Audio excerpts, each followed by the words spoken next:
Hello friends, आगे बढ़ते हैं हमारे नेक्स्ट वीडियो की ओर, जिसमें हम आपको आज विसरण दाब न्यूनता से संबंधित जो सूत्र हमने बताया था उस पर आधारित हम एक सवाल करेंगे। हमने आपको बताया था लास्ट वीडियो में कि डीपीडी बराबर होता है ओपी माइनस टीपी, अर्थात विसरण दाब न्यूनता जो होती है वो परासरण दाब और स्फीति दाब के अंतर के बराबर होती है। तो यदि हम किसी भी कोशिका में बात करें कि परासरण की क्रिया हो रही है तो दो कोशिकाएं यदि हैं तो उन दो कोशिकाओं में पानी किस कोशिका से किस कोशिका की ओर जाएगा। तो परासरण की यदि क्रिया हो रही है तो परासरण की क्रिया में जल की जो गति होती है, मीन्स जल जो जाता है वो किस ओर जाता है, कम डीपीडी से अधिक डीपीडी की ओर जाता है। मीन्स जिस कोशिका के लिए डीपीडी का मान कम होगा, पानी उस ओर से जिस कोशिका के लिए डीपीडी का मान अधिक होगा उस ओर जाएगा। इसको समझाने के लिए अपन एक एग्जांपल या एक प्रश्न लेते हैं, जिसमें मैंने आपको प्रश्न दिया है कि कोशिका X, इसमें OP का मान कितना है 50 और TP का मान कितना है 30। इसी तरह एक दूसरी कोशिका है, उसमें OP का मान 50 और TP का मान कितना है 10। तो देखिए ध्यान से, ये कोशिका X और ये कोशिका Y। तो X कोशिका के लिए हमें OP का मान कितना दे रखा है 50, TP का मान कितना दे रखा है 30, यहां OP का मान वही 50 दे रखा है और TP का मान कितना दे रखा है 10। तो सबसे पहले क्या करेंगे, दोनों के लिए डीपीडी का मान निकाल लेंगे। तो डीपीडी बराबर क्या होता है ओपी माइनस टीपी। मान रखेंगे हम तो 50 माइनस 30, डीपीडी इसके लिए आ जाएगा कितना 20। इधर हम बात करेंगे डीपीडी बराबर ओपी माइनस टीपी। तो ओपी का मान रखेंगे 50, इसका 10, कितना आ जाएगा 40। तो देखिए, एक के लिए डीपीडी का मान कितना है 20 और एक के लिए डीपीडी का मान कितना है 40। तो इसके लिए डीपीडी का मान कम है और इसके लिए डीपीडी का मान ज्यादा है। मीन्स X कोशिका के लिए डीपीडी का मान Y कोशिका से कम है।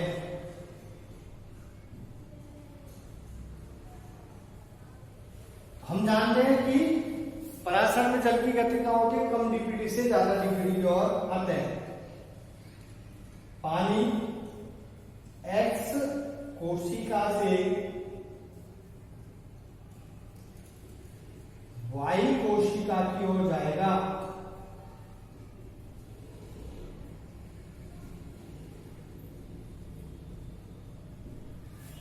पानी कहां जाएगा, X कोशिका से Y कोशिका की ओर जाएगा। क्यों जाएगा, क्योंकि X कोशिका के लिए डीपीडी का मान कम आया है और Y के लिए डीपीडी ज्यादा आया है।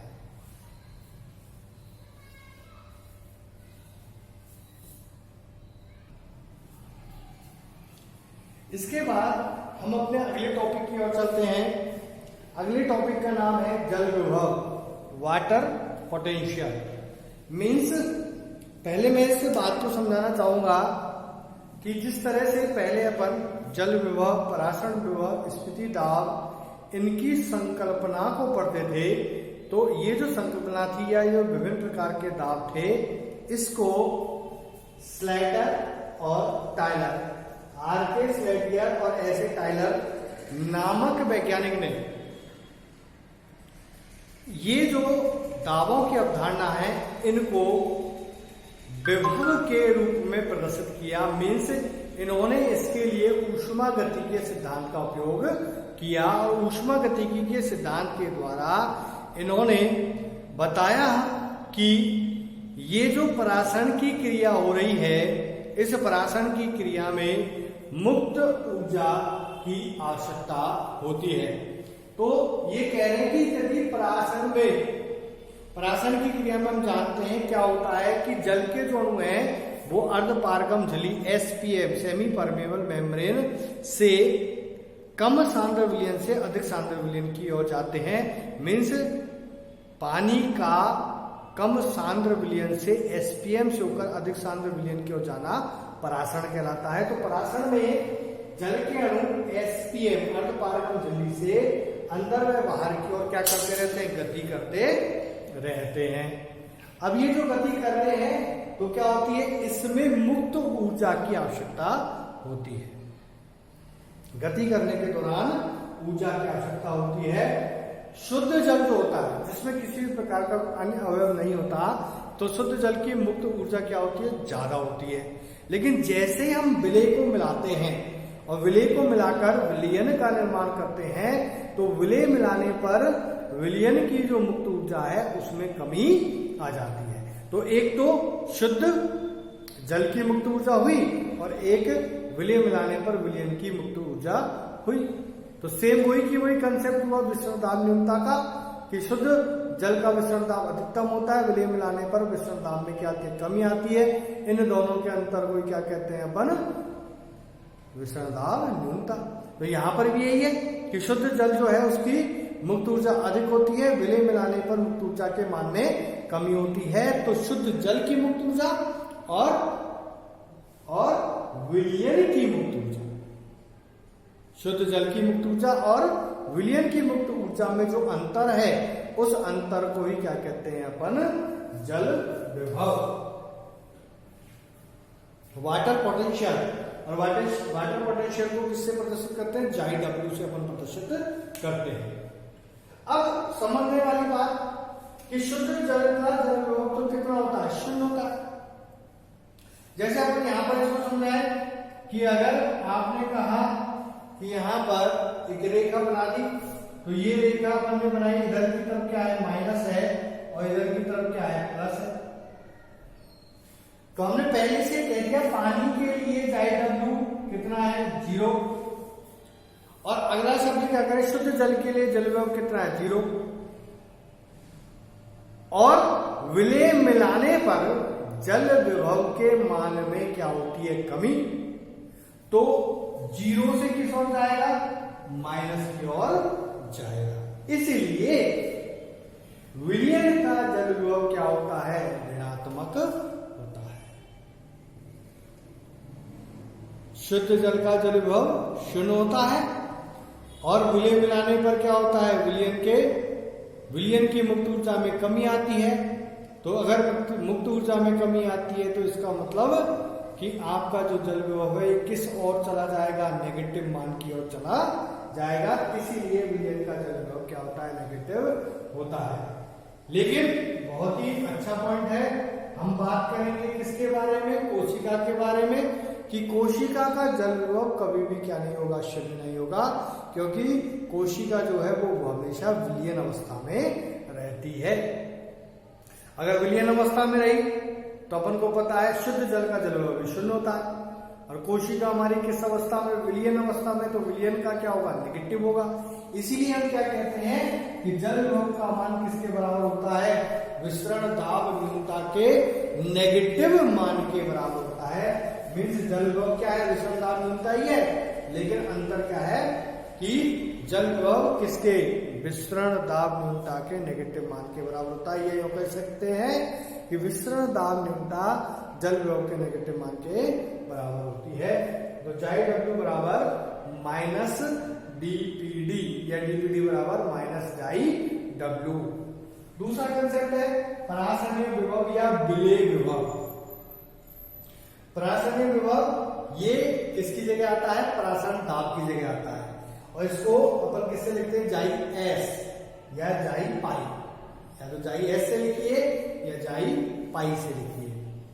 तो किसी विलयन का, सेम वही परिभाषा है, किसी विलयन का जल विभव शुद्ध जो विलायक है उसकी तुलना में जितना कम होता है, शुद्ध विलयन का जल विभव शुद्ध विलायक की तुलना में, सॉरी किसी विलयन का जल विभव, शुद्ध करें, किसी विलयन का जल विभव शुद्ध विलायक की तुलना में जितना कम होता है उसी को क्या कहते हैं, परासरणीय विभव। अब शुद्ध जल का तो कितना मान रखा है अपन ने, चाहे जल विभव हो चाहे परासरणीय विभव हो, क्या होता है, शून्य होता है। तो विलयन का जल विभव क्या हो जाएगा, सॉरी विलयन का परासरणीय विभव क्या हो जाएगा, नेगेटिव हो जाएगा। इसलिए हम क्या कहते हैं कि जाई डब्ल्यू या सॉरी जाई एस या जाई पी ये किसके बराबर होता है, माइनस ओपी के, अर्थात परासरणीय दाब के ऋणात्मक मान के बराबर होता है। दोबारा समझ लीजिए क्या कह रहा हूं मैं, परासरणीय विभव या विलयन क्या है, किसी विलयन का जल विभव शुद्ध विलायक की तुलना में जितना कम होता है उसी को क्या कहते हैं अपन, परासरणीय विभव कहते हैं। शुद्ध जल का परासरणीय विभव कितना माना जाता है, शून्य माना जाता है, और शून्य माना जाता है इसीलिए विलयन का परासरणीय विभव क्या आता है, नेगेटिव आता है। तो जाई डब्ल्यू सॉरी जाई एस या जाई पी ये किसके बराबर हो गया, माइनस ओपी के बराबर हो गया। इसके बाद अगला जो हम बात करते हैं वो है आपका स्फीति दाब या इसे कहते हैं दाब विभव। तो इसको भी आप देख लीजिए, स्फीति विभव या दाब विभव, इसको हम लिखते हैं किसकी सहायता से, जाई पी की सहायता से। अब मैंने आपको पहले ही बताया स्फीति दाब क्या होता है। स्फीति दाब जब कोशिका में जल प्रवेश करेगा तो कोशिका फूलेगी, और फूलेगी तो कोशिका किस पर दाब डालेगी, कोशिका भित्ति पर दाब डालेगी। तो मीन्स कोशिका में जब प्रवेश करेगा तभी क्या होगा, ये दाब उत्पन्न होगा। मीन्स ये दाब हमेशा कब उत्पन्न होता है, जब पानी बढ़ रहा है, पानी अंदर जा रहा है। मीन्स ये जो है स्फीति दाब या स्फीति विभव ये हमेशा क्या होता है, पॉजिटिव होता है। इसका मान पॉजिटिव, तो इसको किसके रूप में लिख सकते हैं, जाई पी बराबर किसके बराबर होता है, ये टर्गर प्रेशर के बराबर होता है। और टर्गर प्रेशर हमेशा कब उत्पन्न होता है, जब कोशिका के अंदर जल प्रवेश करता है।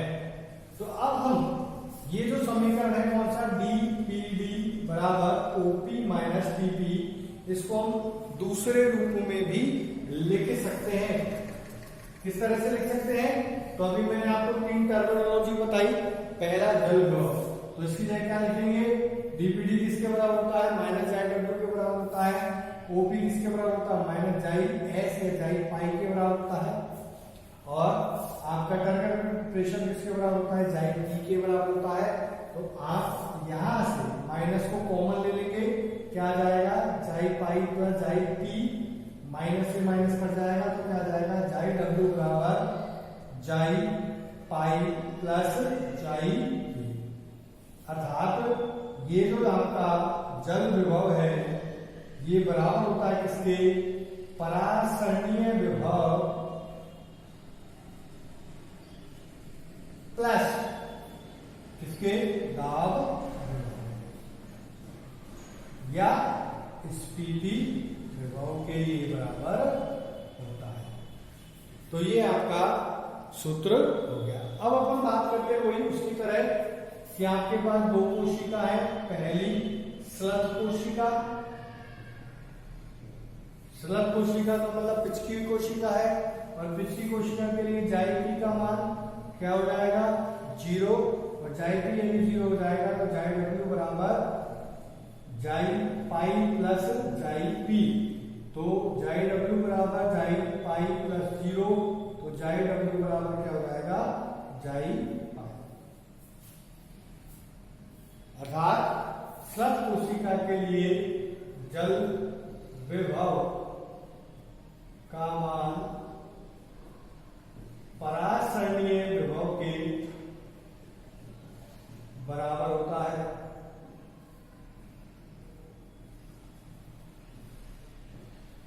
परासरणीय विभव के क्या होता है, बराबर होता है। अगला वही स्थिति कोशिका, अब पूर्ण स्थिति कोशिका है, हम जानते हैं उसके लिए जाई एस बराबर क्या आ जाएगा, जाई पी आ जाएगा। जाई एस या जाई पाई बराबर क्या हो जाएगा, जाई पी।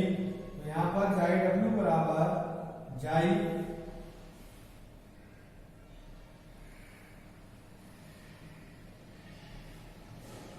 जाई एस या जाई पाई किसके बराबर होगा, जाई पी के बराबर होगा। तो यहां पर अपन कहेंगे कि जाई डब्ल्यू का मान कितना हो जाएगा, 0 हो जाएगा। तो जाई डब्ल्यू का मान यदि 0 हो जाएगा तो हम सूत्र जो है जाई डब्ल्यू बराबर जाई पाई प्लस जाई पी। तो इसका मान 0 है तो जाई पाई प्लस जाई पी, तो जाई पाई किसके बराबर हो जाएगा, माइनस जाई पी के।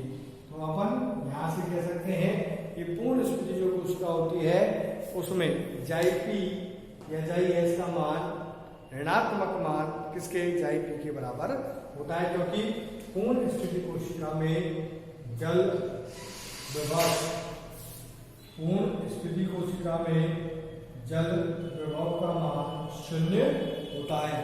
और जल विभव का मान 0 होने के कारण जो है यहाँ पर पराश्रयणी विभव किसके बराबर होता है, ऋणात्मक मान ऑफ दाब विभव या स्थिति विभव के बराबर होता है। अगला होता है मैट्रिक्स विभव। मैट्रिक्स विभव अब नाम से स्पष्ट है, मैट्रिक्स, मैट्रिक्स मीन्स मिट्टी, जाई एम से इसको लिखते हैं।